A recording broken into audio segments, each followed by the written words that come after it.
Every anime fan wants to visit Japan. It isn't even about how much you love anime and manga. Everyone wants to do it for the sake of the experience. Heck, even vampires from the demon world want to visit Japan. We're talking about a vampire named Stas Charlie Blood. In the demon world, he's the boss of the Eastern District, but he's also a hardcore otaku. So imagine his surprise when his right-hand man, Deku, tells him that they've captured a Japanese girl. My boy almost can't believe it. It would be like Goku just appearing right in front of you. He's never really seen a human girl before, but he sure as hell read a lot of manga with interesting female characters. So he tells them to just bring her to his room. Her name is Fuyumi Yanagi, and she's being brought to his apartment. Our boy Stas starts trying out all sorts of outfits. He wants to look his best. He's still in the middle of deciding an outfit when Deku brings the girl in. He instantly becomes infatuated with her. You can tell that he's having a hard time controlling his body, to say the least. His primal instincts want him to drink her blood. He's a vampire after all, but he contains himself and ends up talking about the usual otaku stuff. She's a sweet girl, but has no clue what's going on. Subsequently, someone shows up outside to challenge Stas. That's how it is in the Demon District. You show up and challenge the boss, and if you can defeat him, you get to be the new boss. Stas ignores the guy and continues talking to the girl, but when she tells him to go and help his friends who are dealing with the guy, he does exactly that.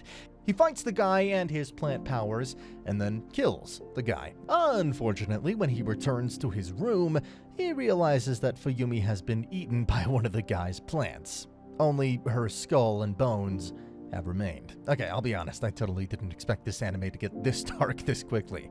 But then he finds her next to his bed, all naked. As it turns out, she is indeed dead, but because they're in the demon world, she's become a ghost. Stas notices that he has also stopped getting vampiric urges for her. Still, he declares that he will definitely find a way to resurrect her. She's given his clothes while her actual clothes dry up, and Stas, on the other hand, is reading Dragon Ball. He genuinely thinks that there's a solution on how to revive somebody in that manga.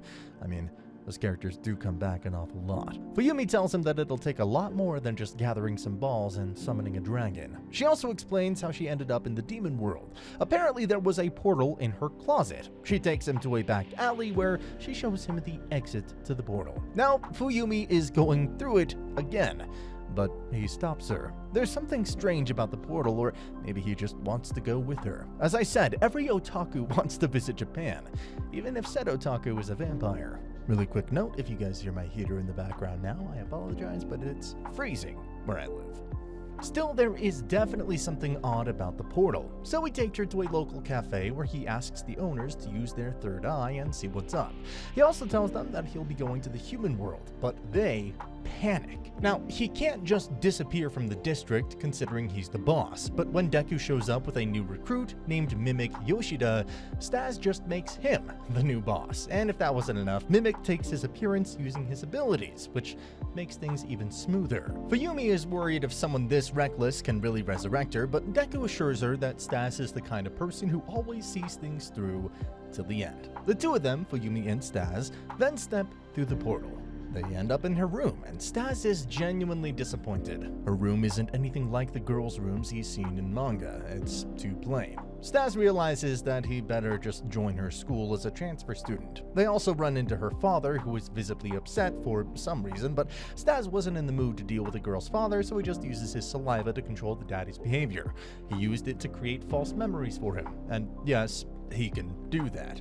Do keep the father in mind, though. He is an important character. Moving on, Stas enjoys his time in the human world. He's excited by everything, even though he's a demon who has come to Japan for the first time. Not as excited as Logan Paul, though. Anyway, when they go to school, he sprays his saliva everywhere. This is when Fuyumi realizes that his saliva has the power to create false memories.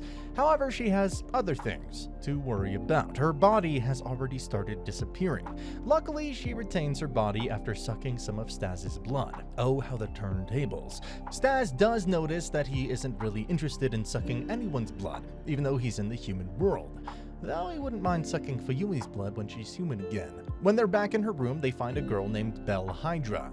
She's the one who accidentally left that portal, and as it turns out, she also knows about Stas's double who is currently ruling in his stead. He thinks she wants to blackmail him into giving up his territory, but nah, she wants something else. She transports them back to the demon world and asks him to get something for her, otherwise she'll kill Fuyumi. While doing so, Stas gets into a silly and stupid fight with the owner of the shop. This helps Belle realize that Stas is strong. She wonders if he's the thief who stole her black curtain. It's like the anywhere door you see in Doraemon. Anyway, she reveals the secret to resurrecting Fuyumi. The Book of Human Resurrection is what they need, but it seems that she already sold it to a boss in the Western District. Luckily, Stas has an old friend named Wolf who is also a boss. They track him down. It's tricky because Wolf just keeps fighting people and he keeps expanding his territory. They finally meet him when he's on his way to another battle. There's a bit of an energy exchange between Stas and Wolf, and then he asks him to help him find the book. Obviously, Wolf wasn't going to waste his time on something like this, so Stas proposes a fighting match. If he wins, he'll get the book, but if Wolf wins, he'll give him Fuyumi. Wow, this guy really just waged his girl in a fight. It's cool though, Stas isn't afraid to use underhanded tactics, but it looks like he won't be able to do much because Wolf is the one who prepares the stage for their boxing match. The two step into the ring and the fight begins. It's just as intense as you expect it to be. Stas lunges forward for the first blow and ends up clinching Wolf. However, that's all he does before Wolf starts dominating him. He is ruthless, and he thinks that Stas is going to run out of magic, but in comes the plot twist. You see, when Stas clinched Wolf, he bit him, and he's been absorbing Wolf's magic ever since. That's why, even though he was the one getting hit, it was actually Wolf who's getting depleted. This allows Stas to finally gain the upper hand, but Wolf then starts transforming into a werewolf. Big surprise. He also insults Stas for pretending to go so far for Fuyumi when all he ever does is use his powers for himself. This rubs Stas the wrong way, so he decides to go all out. Now it's him who's dominating the fight. He is relentlessly beating the hell out of Wolf. He was even going to use a powerful spell when Fuyumi stops their match. She can't take it anymore. Then there's Belle. She just teleports them somewhere else and reveals that she had the book herself all along. Yeah, it was just a prank, bro. She was just playing them, though for what it's worth, the text of the book is anagrammatic. They can't read it at all. They'll need to find the author, and there's no other way to go about it. And well, when Stas turns back to the first page of the book, he's met with a not-so-pleasant realization. The author of the book is Braz D. Blood. No, it's not a guy from One Piece, it's just Stas's older brother, who resides in the demon world Acropolis. Suddenly, Stas isn't so sure about anything anymore. He doesn't want to meet his brother, but then Wolf shows up and tells him to be the man. He tells Stas to finish what he started, and he also tells Belle to use her spatial magic. He then kicks Stas into the newly opened portal, which leads him ending up in Belle's room. There he suddenly starts telling Belle all about his past, how his brother conducted experiments on him and tried to steal his magic. He even shot a bullet directly through his heart and placed a seal that only he himself can remove. It's clear that Stas has had enough of his brother, and this is also the point where Belle realizes that he's actually not the one who stole her magic curtain. She also starts thinking more positively about him, but she also wonders about his true powers. Just how strong is he without the seal? And so she orders him to have his brother remove the seal. But he replies that when his seal is removed, he will actually steal her spatial magic. The two of them then eat some sushi, and for what it's worth, Belle starts feeling closer to her boy Stas. There's definitely some tension there. Not sure if it's romantic or platonic. Subsequently, Fuyumi's body starts vanishing again, so Wolf quickly takes her to the mad scientist. His name is Frankenstein. Obviously. Back to Stas, he is finally at Acropolis, ready to cause trouble and get his brother to break the seal. He tries to sneak into his brother's castle, but gets caught by Liz T. Blood. It's his little sister, and she happens to be the warden of the demon world. His little sister then disowns him and puts him in prison. Once he's in the cell, the fellow inmates kinda trick him into pushing a certain button. Believe it or not, it actually clears the way to get out of the prison. It turns out any inmate can leave the prison whenever they want, but only if they can defeat his little sister's zombies. She's quite confident in them. No one has ever defeated her zombies in the past, and no one will defeat them in the future either. Sure enough, even Stas is brutally beaten by her zombies. He challenges them again and again though. Back to Fuyumi, the mad scientist explains that she needs Stas's blood, and he also mentions that she can become a full demon if she absorbs his magic.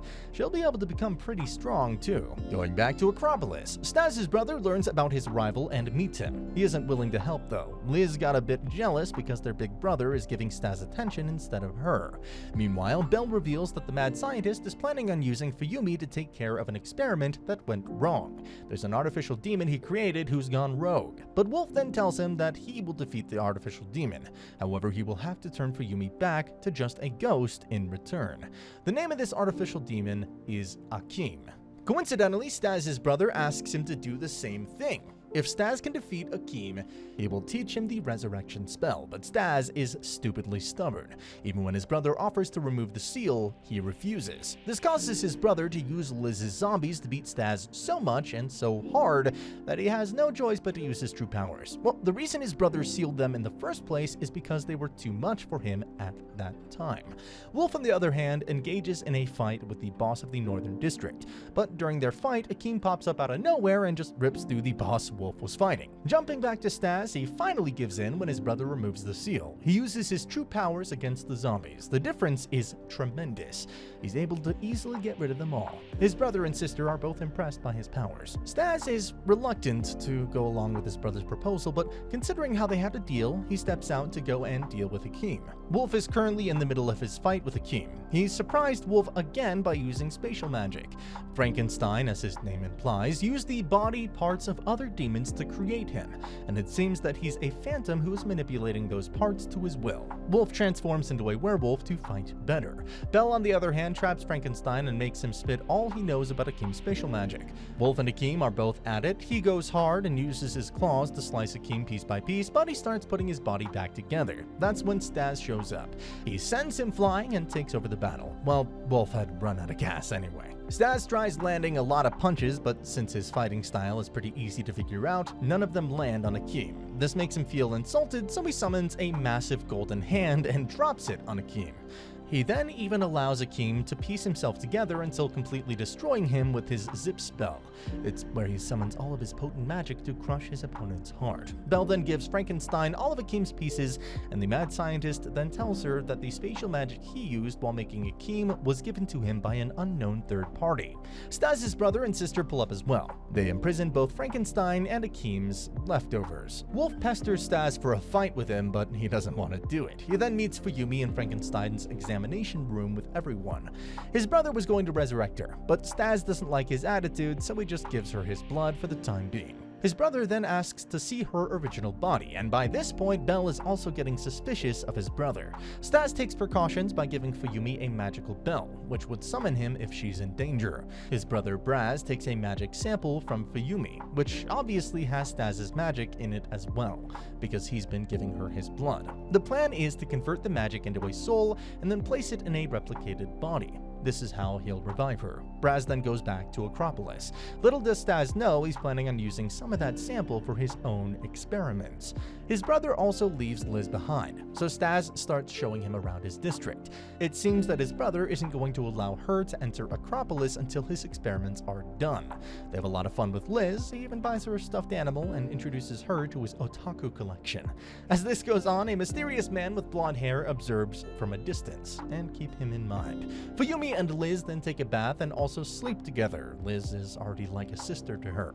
However, the next day, Liz finds a note from Fuyumi. She's left and has asked them not to follow her. Everyone concludes that she's been kidnapped. This is when Liz reveals that their brother has planted a tracker on her, so Staz immediately starts begging her to go to Acropolis. They need to get her location from the tracker. Meanwhile, Staz's guys look into the blonde man, while he flies around in search of her.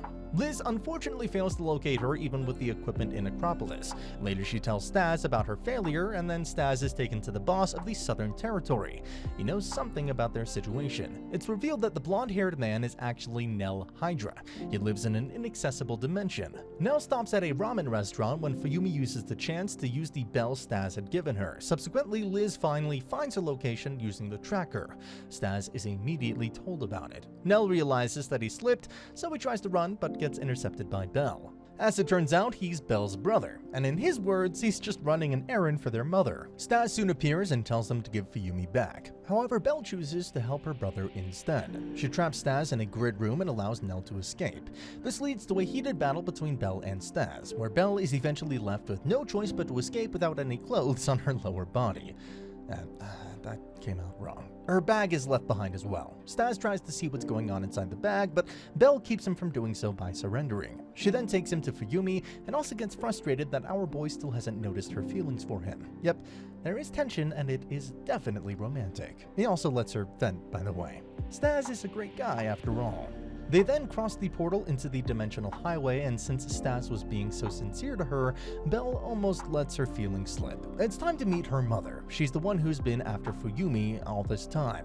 Her name is Nain, and she heartily embraces Fuyumi right after showing up. Fuyumi is confused, but believe it or not, she's actually friends with Stas's brother, and she also just so happens to be Fuyumi's mother. Meanwhile, Wolf Daddy commends Braz for aiding in the capture of Akeem. Wolf Daddy is Wolf's daddy, as you could probably guess from his name, but he's also the man who killed Stas's father, the previous king of the demon world, and that's how he became king himself. He appreciates Braz's efforts, but finds it odd how Akeem has the same appearance as his missing subordinate. Braz then jokes about how he's the one who masterminded the incident with Akeem. His plan was to declare war on Wolf Daddy, but it's actually not a joke. Braz didn't just capture Frankenstein. He actually has him working on a more powerful body for Akeem. Wolf Daddy gives him 3 days before he'll kill them both. Going back to Stas and the others, Nain explains that there are doppelgangers of humans and demons in both worlds. That's why when she found her own doppelganger in the human world, she fused with her.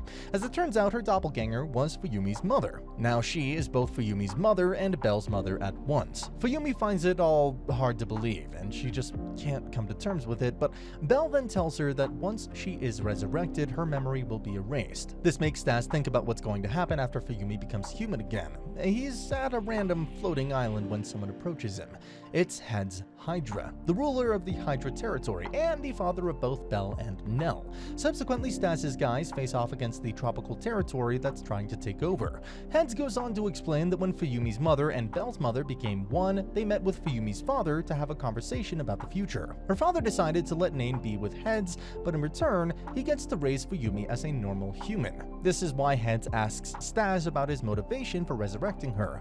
He replies that he won't know until after she's resurrected. Now, Heads knows that Nain was eavesdropping. He disrupts her eavesdropping and sort of tricks Stas into making a pledge. If he ever goes against Fuyumi's choices, he would kill him. When Stas wakes up, he's at the entrance to the Hydra territory. Heads, on the other hand, is trying to make Nain understand that they should let Fuyumi make her own choices. She doesn't listen though. She's suspicious of Stas, and that's why they should protect her. But Heads reminds her that her true father is Yanagi. Braz has his own stuff to deal with, well, at least Liz is back with him. Going back to the Eastern District, Stas's guys manage to repel the invaders. Then there's Wolf. He gets a letter from Acropolis. And finally, Stas is a bit sad that all he's done is harm Fuyumi. His promise to her has done no good, but still he reassures her that if she desires, they will leave the Hydra territory and continue their goal of reviving her. She accepts, and since this is her decision, Nain and Heads have no choice but to respect it. They do have high expectations for Stas though. He will have to be Fuyumi's hero after all. Now guys, this is the cliffhanger where we end the recap. There's still a lot of story left to be told though, so do check out the sequel OVA and the manga if you want to know more. And that's the end of the video. As always, if you liked what you saw, subscribe to the channel. I'll be uploading a lot of videos just like this, so I'll see you at the next one.